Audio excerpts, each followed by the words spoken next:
কাজের খোঁজে সৌদি আরবে গিয়ে বিপাকে মুর্শিদাবাদের 4 যুবক। নির্মাণ শ্রমিক হিসেবে 9 মাস আগে সৌদি গেছিলেন তারা। পরিবারের দাবি দেওয়া হয়নি সঠিক মজুরি। পরিবারের আর্জি দ্রুত ফিরে আসুক ওই 4 যুবক। সৌদি আরবে রাজমিস্ত্রির কাজে গিয়ে আটকে পড়েছেন লালগোলার 4 যুবক। 9 মাস আগে কাজে গিয়েছিলেন তারা। পরিবারের অভিযোগ, কোনো পারিশ্রমিক দেওয়াই হয়নি, আটকে রাখা হয়েছে কোনো পাসপোর্ট ভিসা ছাড়াই। পরিবারের কাছে একটি ভিডিও, সেই ভিডিও বাড়ি ফিরিয়ে নিয়ে যাওয়ার আবেদন করেছেন তারা। ঘরের ছেলেরা ভিন দেশে আটকে পড়ায় উৎকণ্ঠায় দিন কাটাচ্ছেন 4 যুবক পরিবারের সদস্যরা। পরিবার সূত্রে জানা গিয়েছে, প্রায় 9 মাস আগে দালালের মারফত লালগোলার আইরমারি কৃষ্ণপুর অঞ্চলের 3 যুবক রুহুল আমিন, মোহাম্মদ আরিফ শেখ ও সম্রাট আলী সৌদি আরবের রিয়াদে রাজমিস্ত্রির কাজে গিয়েছেন। ধার দেনা করে কাজের খোঁজে ভিনদেশে পাড়ি দিয়েছিলেন তারা। 3-4 মাস কাজ করার পরেও তাদের কোনো টাকা পয়সা দেওয়া হয়নি বলেই অভিযোগ। ঠিকাদার সংস্থার সাথে যোগাযোগ করে পরিবার। প্রাপ্য টাকা দেওয়ার আশ্বাস মিললেও টাকা হাতে পায়নি পরিবার। 9 মাস আগে দিয়ে আপনার গেল, দিয়ে আপনার কাজ কাম করলো 2-3 মাস, তারপরে আপনার টাকা দিব বলে আরও 1-2 মাস করালো। দিয়ে টাকা টোটাল হিসাব করলো আপনার 4 জনের 8 লাখ মতন। তারপরে ওই টাকা দেবো বলে ওখানকার যেই ঠিকাদার আপনার ও পালিয়ে গেল। সৌদি আরব কাজে গেছিল, 4 মাস কাজ করে আছে, 1 টাকাও দেয়নি। 6 মাস হয়ে গেল, 7 মাস চলছে।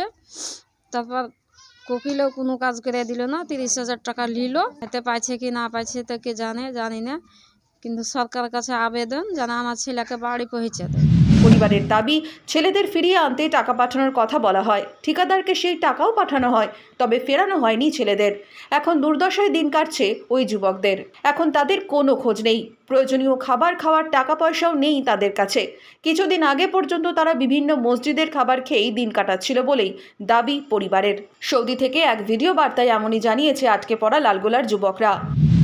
যে আমাদের সৌদি আসা প্রায় 8 মাস, আমরা কাজ করেছি প্রায় 8 মাসই। গত 1-2 সপ্তাহ থেকে কাজ বন্ধ করেছি। আমাদের এখানে কাজ করার কোনো পয়সাও দেয়নি, কফিলে একামাও দেয়নি, আমাদের কিছুই দেয়নি। খাওয়া দাওয়া দিচ্ছে না, গত 2 সপ্তাহ 2.5 সপ্তাহ থেকে আমাদের খাওয়া দাওয়াও নাই।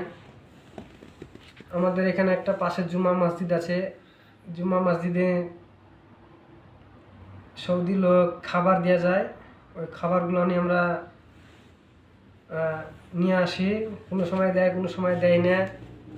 তারপরে আমরা রাস্তায় যাই, রাস্তাতেও বহুত মানুষ খাবার দেয়, প্রতিদিন দেয় না। যেদিন পাই প্রতিদিনই যায়, যেদিন পাই সেদিন খায়। আমাদের খাওয়া দাওয়ারও খুব সমস্যা। 8 মাস থেকে আমাদের পয়সাও দেয়নি, আগামাও দেয়নি, কোনো কিছুই দেয়নি। তো আমাদের এই ভিডিওটা করার অর্থ হলো যে আমাদের বাড়ি ইন্ডিয়া, আমাদের ইন্ডিয়া থেকে গভর্নমেন্টের কাছে অনুরোধ, যে অবস্থাতেই হোক আমাদের জানে একটু সাহায্য করে। আমরা খুব গরিব মানুষ, যে হালে হোক আমাদের বাড়ি আসার ব্যবস্থা করে দিন। শনিবারে তোরা বাড়িয়ে থাকিস, সকালের দিকে নামাজ পড়ে তোরাকে প্লেনের গোড়াতে নিয়ে যাবো। এবার নামাজ পড়ে যায়, ছেলেরাকে এবার থানাতে ভরে দিয়ে ও পালিয়ে এসেছে। এবার ছেলেরা 3 ঘন্টা থানাতে থাকে। এবার আবার থানার পুলিশের সেদিন একটু দয়া হয়েছে কি 100 টাকা দিয়েছিল, যে সেই 4 জনাতে ওই টাকাটাকে ধরেন নিয়ে ভাত তারপরে কিছু খাইয়াছিল, খাইয়া ওই বাসাতে আবার ফিরে আসলো। আসলে এবার কেউ বলে যে 10 লাখ টাকা লাগবে টিকিট করতে, তা আমরা কোথায় পাবো অত টাকা? তবে প্রায় 2 সপ্তাহ তাদের সাথে আর কোনো যোগাযোগ করতে পারেনি পরিবার। 3 জনে কোথায় আছে, কেমন আছে জানা নেই পরিবারের। এরপর থেকেই চরম উৎকণ্ঠার মধ্যে দিয়েই দিন কাটাচ্ছে 3 যুবকের পরিবার। পরিবারের দাবি, ফিরিয়ে আনা হোক 3 জনকেই। অনেকটাই চিন্তাতে আছি, কিছু বলার নেই। এখন ওদের খাওয়াটা কিছু নেই, ওরা হচ্ছে কি জেলে আছে, কিছু করার নাই। আমরা ও সৌদি অত্যাচার করছে, সবই করছে। এখন চাইছি আবেদন যে ছেলে যেন আমরা ফিরিয়ে পাই। ছেলের নাম আরিফ শেখ। স্থানীয় সূত্রের খবর, লালগোলার আরও এক যুবক সেখানে আটকে আছে। ওই 4 যুবক আইনি জটিলতার কারণেই সৌদিতেই আটকে আছে। লালগোলা থেকে মনোরুল ইসলামের রিপোর্ট, ইমাজিন কমিউনিটি মিডিয়া।